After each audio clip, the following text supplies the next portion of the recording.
इस पवित्र पावन प्रांगण में जहां महाकाली, महालक्ष्मी, महासरस्वती स्वरूपिणी, जगदम्बा, भवानी, भगवती, राजराजेश्वरी, सर्वमंगलकारिणी, अनंत दिव्य स्वरूपिणी, धनुष जैसे बोहों वाली, चंचल मछलियों जैसी आंखों वाली, गुलाब की पांखुड़ी जैसे गालों वाली, गुलाब जैसी होठों वाली, मोतियों की दंत पंक्तियां वाली, सुंदर गुफा की तरह टोड़ियों वाली, लटकाते लोलायमान कर्ण वाली, बादल जैसे बालों वाली, उस बाल पर रखे हुए राज मुकुट को धारण करके राज राजेश्वरी बनने वाली, उस मुकुट में पन्ना, हीरा, नीलम, मानक, मोती, पुखराज आदि विभिन्न रत्न और उपरत्न जड़े हो, उन रत्नों के प्रकाश से 14 भुवन प्रकाशित होते हो। एक हाथ में अभय मुद्रा देके 14 भुवन के लोगों को, मनुष्य, इंद्र, चंद्र, अग्नि, वरुण, वायु, कुबेर, नारद आदि ऋषि, अष्ट वसु, दिक्पाल, अश्विनी कुमार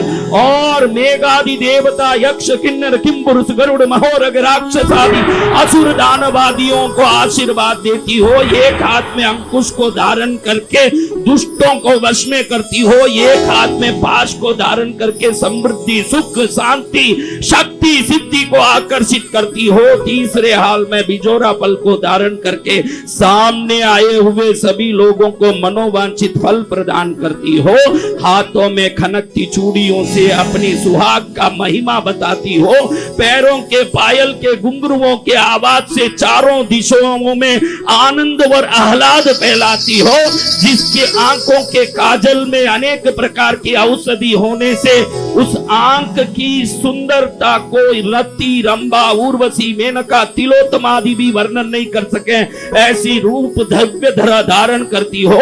अपने नथनी में लगी हुई हीरे के प्रकाश से समुद्र में जाने वाले जहाजों को मार्ग दिखाने वाली हो। अपने पैर में पहरे हुए पायल के छनकाट से दुखी लोगों के मन में सुख उत्पन्न करने वाली हो। अपने एकमात्र मुस्कान से सभी भक्तों का मंगल करने वाली, अपने अट्टहास से दुष्टों का नाश करने वाली, क्षण मात्र में विश्व का कल्याण करने वाली, अपने हाथ के आशीर्वाद से दरिद्र को राजा और रंक को चक्रवर्ती बनाने वाली, अपने दिव्य सिंहासन पर बैठ करके 1,20,50,120 देवताओं से सदा सेवा प्राप्त करने वाली, इंद्र, चंद्र, अग्नि, वरुण, वायु, शिव, ब्रह्मा, महेश, विष्णु समस्त देवता चरण में गिर के नतमस्तक होने के कारण मस्तक रगड़ रगड़ के मां का, जिसका पैर सूर्योदय के लालिमा की तरह लाल हो, ऐसे दिव्य चरण वाली, अपने राम के हाथ के सारंग पाणी धनुष की तरह, अर्जुन के हाथ के गांडीव धनुष की तरह अपने बोहों को टेढ़ा करके शत्रुओं को क्षण में जला के भस्म करने वाली, एक क्षण में ग्रहों को उनकी व्यवस्था में जाने की आज्ञा देने वाली, सूर्य को उदय होने की आज्ञा और चंद्र को अस्त होने की आज्ञा देने वाली, जीवों की जन्म कुंडली के ग्रह दशाओं को पल में बदलने की ताकत रखने वाली, समस्त नवग्रह जिनके चरण में पड़ के ग्रह दशाओं की शक्ति प्राप्त करते हो, ऐसे ग्रह नायिका, शक्ति नायिका, सिद्धि नायिका, दिव्य नायिका, महानायिका, लाल चुंदरी धारण करके मैं अपने लालों को, अपने बच्चों को प्यार करती हूँ, ये संदेश देने वाली, दिव्य श्रृंगार वाली, दिव्य रूप वाली, दिव्य शक्ति वाली, दिव्य सिद्धि वाली, नारद, भृंगी, तुम्बुरु आदि वीणा से गान बजा के जिसका सदा स्तुति करते हो, ऐसे दिव्य गान वाली, अगस्त्य, वशिष्ठ, विश्वामित्र, भरद्वाज आदि सप्त ऋषि सदा जिनके चरण में स्तुति करते हो, ऐसे दिव्य स्तुति प्राप्त करने वाली, कुबेर आदि देवता जिसके चरण में आके भीख मांग के ले जाके खजानेदार बनते हो, ऐसे समृद्धि बांटने वाली, कार्तिकेय आदि देवता आके शक्ति ले जाके देव सेनापति बनते हो, ऐसे सेना को धारण करने वाली, राम, लक्ष्मण, भरत, शत्रुघ्न आदि विश्व के मर्यादा पुरुषोत्तमों को प्रकट करने वाली, कृष्ण आदि 10 अवतारों को धरती में आके शुभ करने के लिए प्रेरणा देने वाली, समस्त जगत का मंगल करने वाली, चींटी से लेके पहाड़ तक, हाथी से लेके पतंग तक सभी जीवों की रक्षा करने वाली, सर्व सौंदर्य वाली, सर्व स्वरूप वाली, सर्व रूप वाली, जिसकी काया से बाहिने तरफ लक्ष्मी प्रकट हुई हो, जिसकी काया से दाहिने तरफ सरस्वती प्रकट हुई हो, बीच में खड़ी हो के ससामर रमावाणी सभ्य दक्षिण से विताए नमः, चावर डोल के लक्ष्मी सरस्वती खड़ी हो, बीच में राज राजेश्वरी की तरह खड़ी हो के सकल सुख को प्रदान करने वाली, जिसकी चुंदरी में आकाश के सभी तारे जड़े हों, जिसके शरीर में विश्व के सभी शुभ लक्षण भरे हों, जिसके सामने 1,20,50,120 देवता सेवा में हाथ बांध के खड़े हों, जिसके चरण के दर्शन करने के लिए विश्व के सभी जीवात्मा तड़पते हों, जिसकी एक कृपा दृष्टि पड़ने के बाद 81 करोड़ जन्मों के पाप नष्ट हो जाते हों, ऐसी कृष्णगिरी वाली पद्मावती माँ के श्री चरण को जो नमस्कार करके प्रणाम करता है, उसका जीवन सकल मंगल, सकल सौभाग्य,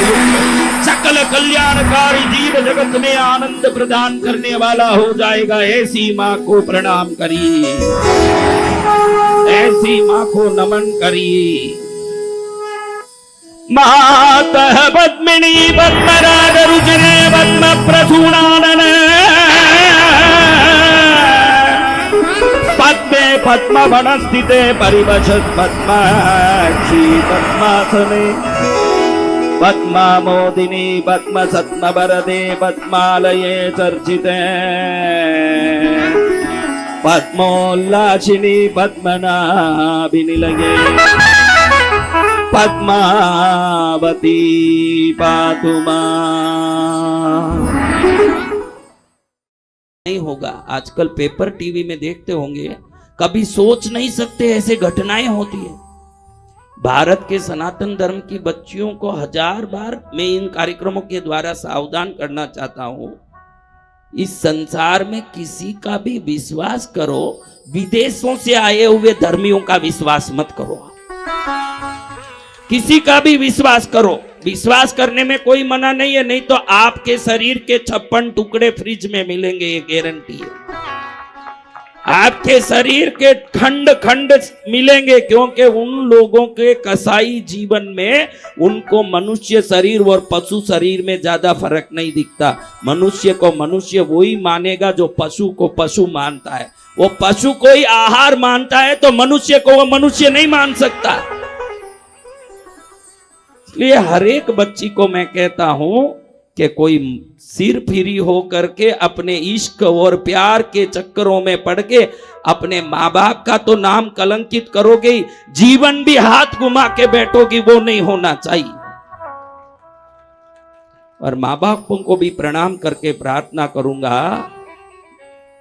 जब बच्चे जन्म लेने से ही बच्ची की शादी के लिए गहने इकट्ठे करने वालों को मैंने देखा है। बच्ची अभी जन्मी है, उसके लिए LIC में पॉलिसी डालते हैं, उसके लिए फिक्स्ड डिपॉजिट करते हैं। अरे भाई वो 25-20 साल के बाद शादी होगी। नहीं महाराज, हमारी हैसियत नहीं है, हमको अभी से तैयार होना पड़ेगा। चांदी इकट्ठा कर रहे हैं, सोना इकट्ठा कर रहे हैं, पैसा इकट्ठा कर रहे हैं, डिपॉजिट कर रहे हैं। मैं हाथ जोड़ के कहूंगा उन माँ बाप को, ये सब नहीं भी करो तो चलेगा, उसके लिए गहना इकट्ठा करो, पैसा इकट्ठा करो, उसको देने के लिए समृद्धि इकट्ठा करो। उसको क्या क्या देना ये जन्म लेते ही सोच के इतनी चिंता करते हो। ये नहीं दो तो चले, पहले संस्कार दो अपनी बच्ची को। अगर वो होगा तो वो कहीं भी तिर जाएगी ना, वो नहीं है तो वो किसी काम की नहीं रहेगी। देना हो तो संस्कार दो, बाकी चीजें तुम क्या दोगे। अगर तुम भी दोगे, तुम्हारा जमई का दुर्भाग्य होगा तो दिया हुआ खाली करेगा, सौभाग्य वाली जमई होगा तो आप नहीं भी दोगे तो उसको रानी की तरह रखेगा। धन से बेटी नहीं होती, धन से बेटियों का जीवन नहीं होता।